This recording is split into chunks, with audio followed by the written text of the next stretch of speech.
Hi,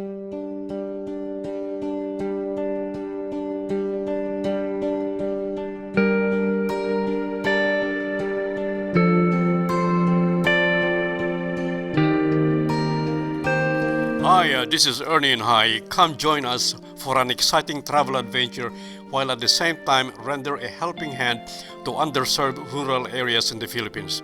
This time we will visit two fascinating islands of diverging history. Culion, an obscure island where unfortunate castaways were isolated, segregated, and detached from the outside world for over a century. It was an island of no return in the early 20th century.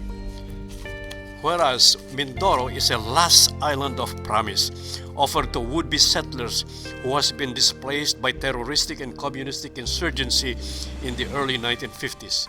Settlers trying to escape poverty and hardship and seeking safety with a promise for land ownership, a chance for progress, and a better way of life. So let's move on and brace for a long 25-hour flight time from North Carolina to Manila.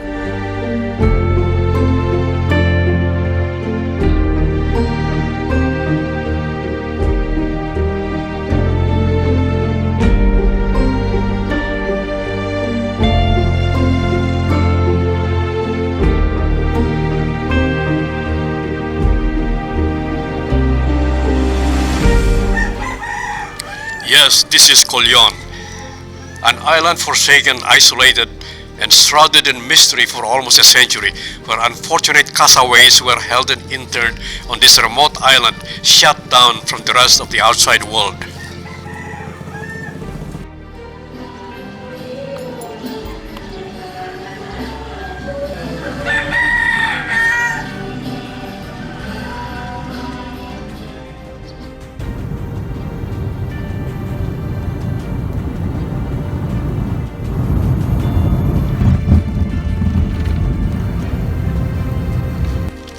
Culion is 200 miles southwest of Manila.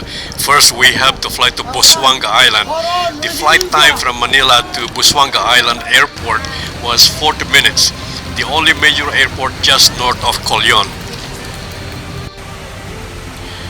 Now we have to take a minivan for about 1 hour drive to the Coron Pier or harbor. And from there, we take a boat ride for about 90 minutes to Culion Island.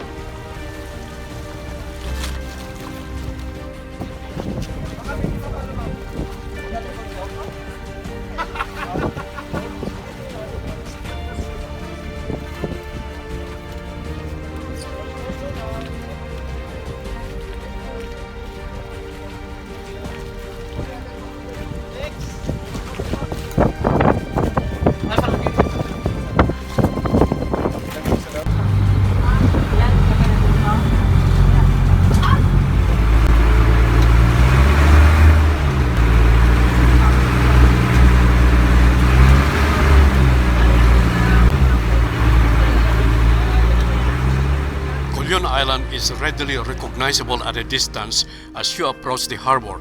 Note the imposing sight of a white stone set agila or eagle viewpoint atop the mountainside.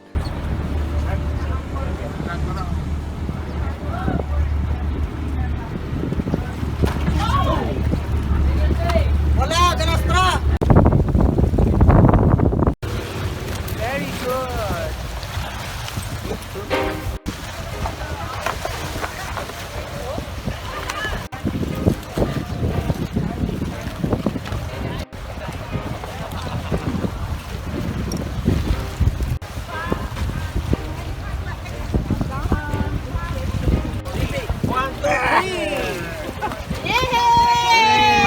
First place ka na lang!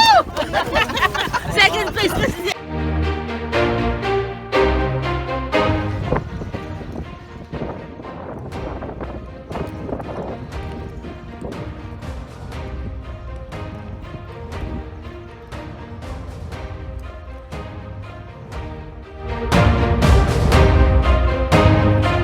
The Agila or White Eagle viewpoint is a stark reminder of its storied past.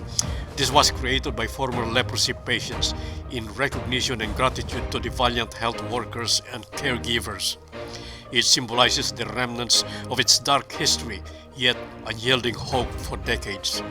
It was paradise lost and now regained.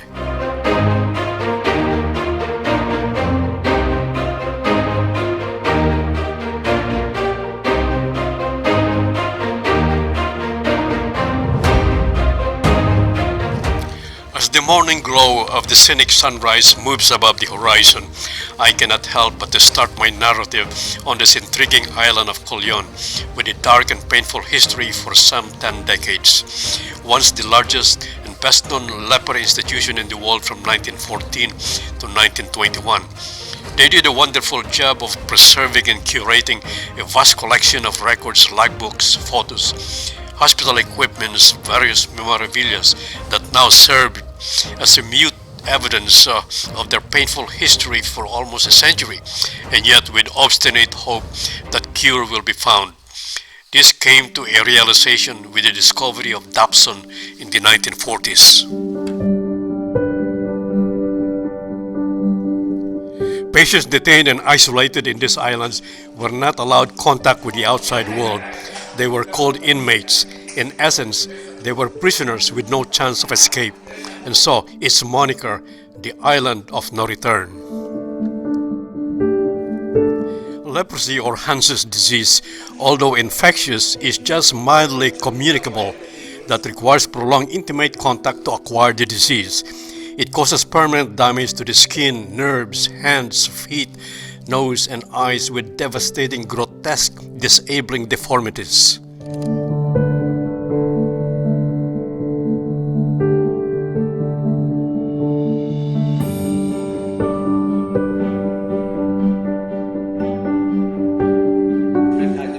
Leprosy is caused by a slow-growing bacteria called Mycobacterium lepra, a rod-shaped organism as you can see from the microscopic photographs here.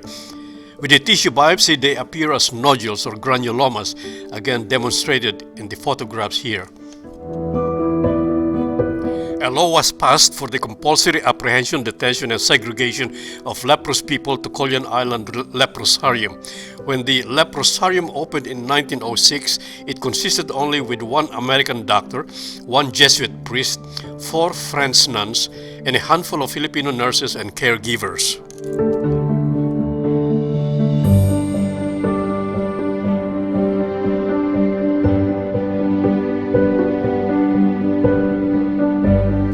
For 3 decades, treatment with oil of the chalmogra seed never proved effective. Finally, in the 1940s, a sulfone drug called dapsone proved to be an effective cure. Later, in combination with rifampin and clofaxamine, it showed 90% lifetime effectiveness. The WHO, or World Health Organization, now recommends this MDT or multi-drug therapy as a standard treatment for leprosy.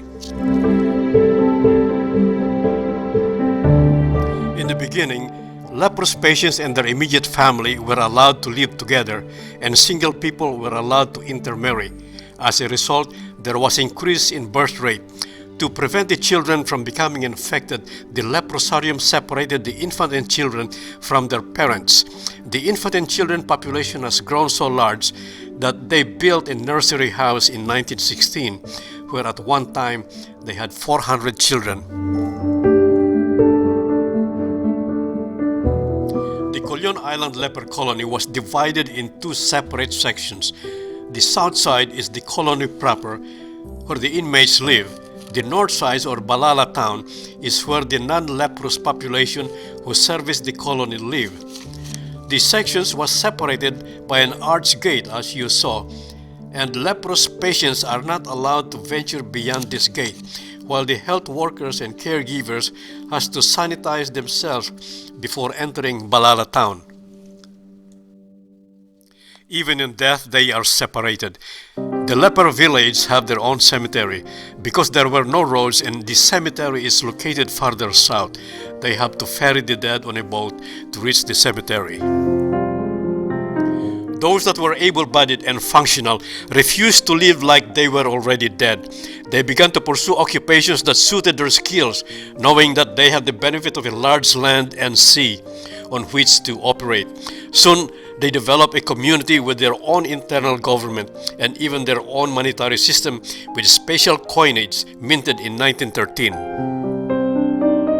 In June of 2018, this museum has been officially inscribed to the UNESCO Memory of the World Register for Asia Pacific. It is now a candidate to be recognized as a World Heritage Site. In 2006, the WHO, or World Health Organization, has officially declared Culion to be leprosy-free. Now let us take a stroll along memory lane and have a historical walking tour where century-old structures still stands, a dire reminder of their painful past for many decades, yet never losing hope for a bright future.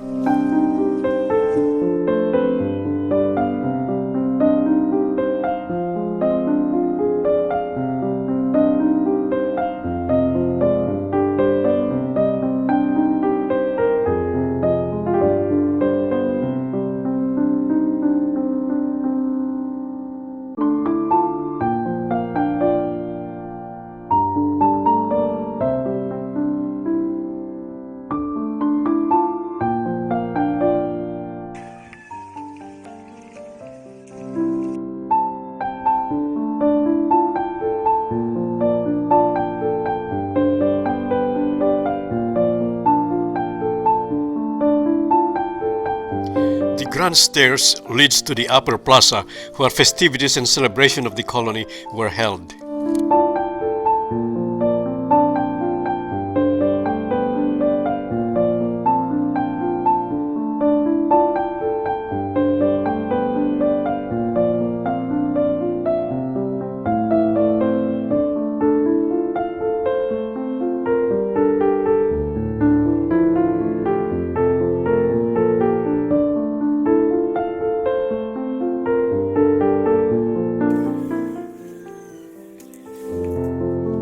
The remnants of this old fortress was built about 1740 by Recollet Augustinian priests to protect against pirate attacks.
Immaculate Conception Church, one of the oldest churches in this region, built in 1740.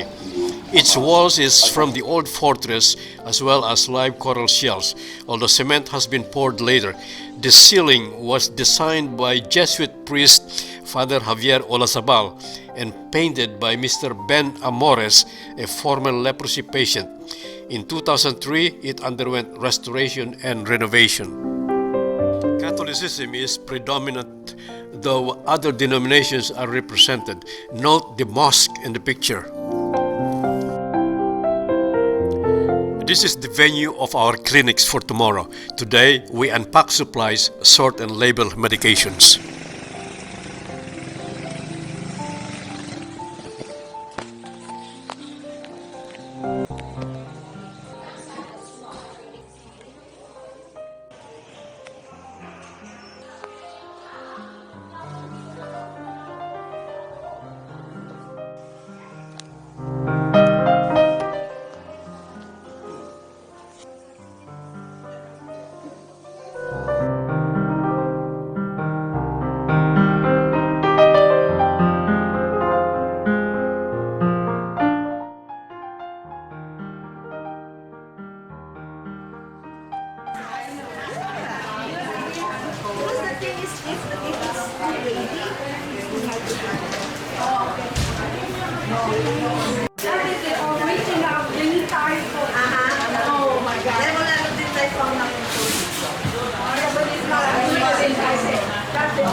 Group 1 daw yan.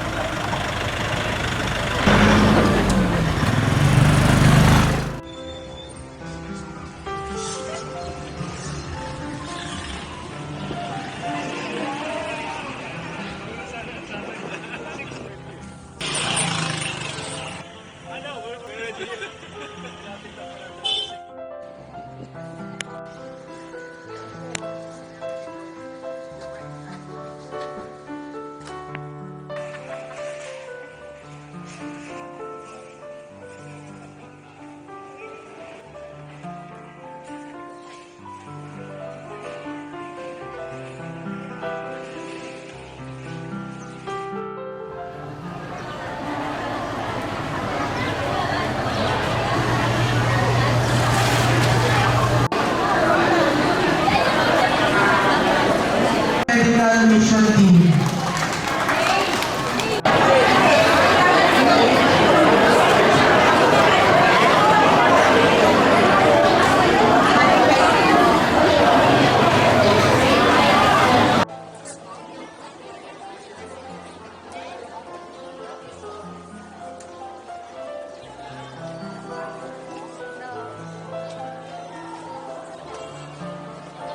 Sa lahat po ng pasyente, huwag po tayong magtulakan.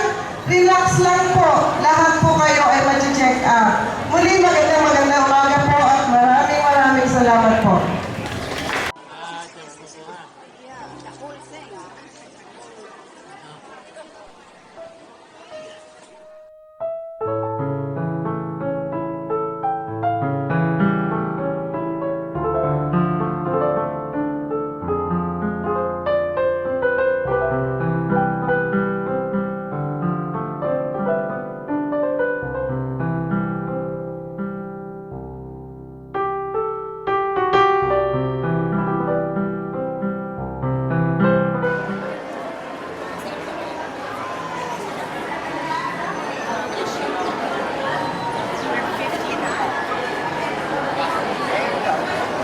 Welcome. God bless. Morning. Kape na.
Sunday was our last day in Culion, so we had the opportunity to attend Mass before we leave to our next destination.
Our destination are the towns of Pinamalayan and Bongabong in Oriental Mindoro.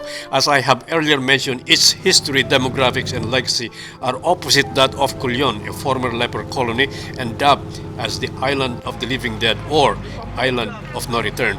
In contrast, Mindoro is the land of promise for better life, as the Pinamalayan and Bongabong area was one of the recipients of the government's resettlement projects in 1954 as part of the agrarian reform initiatives to give tenement farmers a chance for land ownership on 8,600 hectares of public land.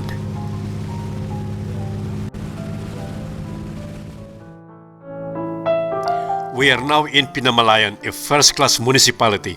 It has become the melting pot of ethnicity and modernization, benefiting from the government's agrarian reform, now a ranking producer of coconuts. It is a land of abundance with fertile plains, becoming the rice granary and fruit basket of southern Tagalog region.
Dito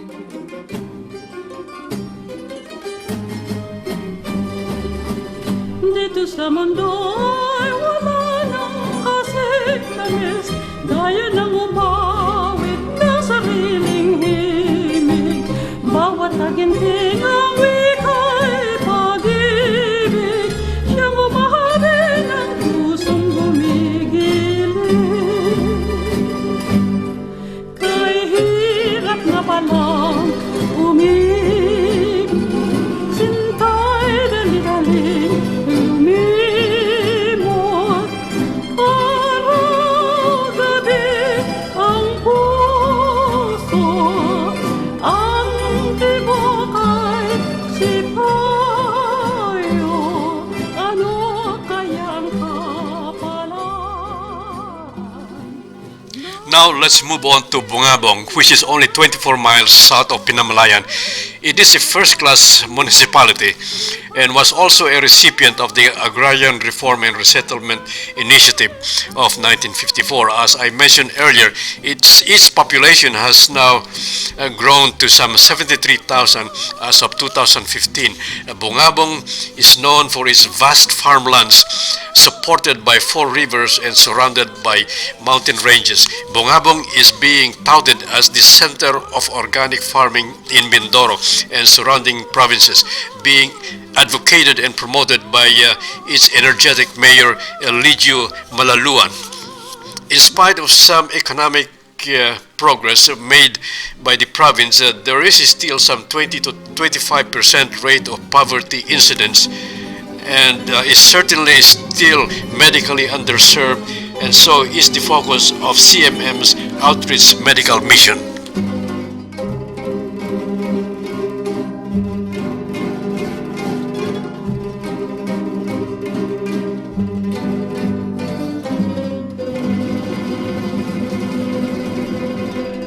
Ang bayan ng Pilipinas, lupain ng dindutulaklan, pag-ibig sa kanyang palad, tagalay ng panda't dilag, at sa kanyang yumiak ganda, layuhan ay nahalina.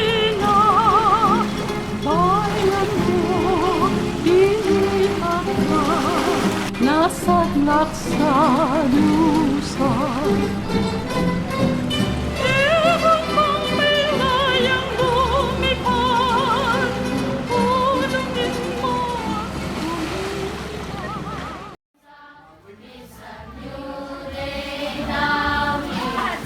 It's time to sing your song again. Thousand reasons for my heart to find. Bless the Lord, oh my soul, worship His song. As the children from the Bahay Maria Orphanage entertains us with their farewell song, we end this program in good graces with the hope that we left something of value and at the same time learn something of the history, aspirations, and problems in these underserved areas of the world.